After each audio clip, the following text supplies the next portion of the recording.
ગુરુ પૂર્ણિમા વિશે થોડા શબ્દો રજૂ કરવા જઈ રહી છું, તે ધ્યાનથી સાંભળવા મારી વિનંતી।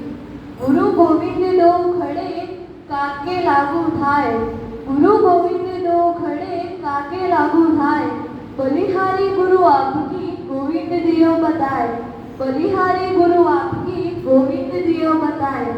મારા સર્વે ગુરુઓના ચરણોમાં વંદન સાથે નમસ્કાર।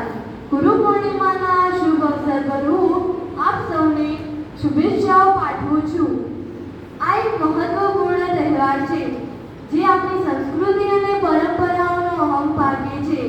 આપણા જીવનમાં ગુરુઓનું સ્થાન માતા પિતા કરતાં પણ ઊંચું માનવામાં આવે છે।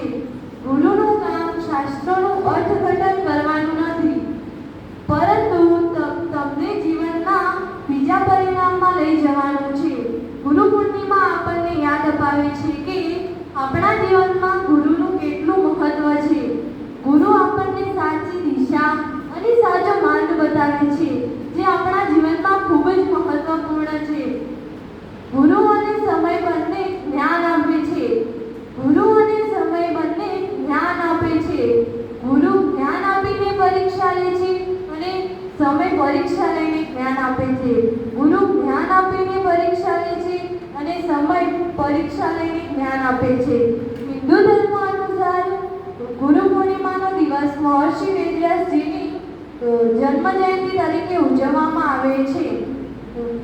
વેદવ્યાસજીએ મહાભારત જેવા મહાન ગ્રંથની રચના કરી હતી અને વેદોનું વિભાજન કર્યું હતું, જેના કારણે તેમને મહાન પ્રથમ ગુરુ માનવામાં આવે છે। માર્ગ જ ગુરુ છે અને ગુરુ જ માર્ગ છે, માર્ગ જ ગુરુ છે અને ગુરુ જ માર્ગ છે। બંને વચ્ચે કોઈ ફર્ક નથી હોતો, બંને વચ્ચે કોઈ ફર્ક નથી હોતો। ગુરુ આપણને ફક્ત પુસ્તકીય જ્ઞાન નથી આપતા, પરંતુ જીવનમાં મૂલ્યો શીખવે છે અને તેઓ આપણને સારા સંસ્કાર આપે છે। આજની દુનિયામાં આપણા જીવનના તમામ ક્ષેત્રોમાં એક સાચા ગુરુની જરૂર અવશ્ય પડે છે। આ સાથે હું મારી વાણીને વિરામ આપતા પહેલા એક પંક્તિ કહેવા માંગુ છું। સમજો તો ભાવના છે, કરો તો મશ્કરી છે, રમો તો ખેલ છે, રાખો તો વિશ્વાસ છે, લો તો શ્વાસ છે અને નિભાવો તો જીવન છે। એ જ છે શિક્ષક। અસ્તુ। જય હિન્દ, જય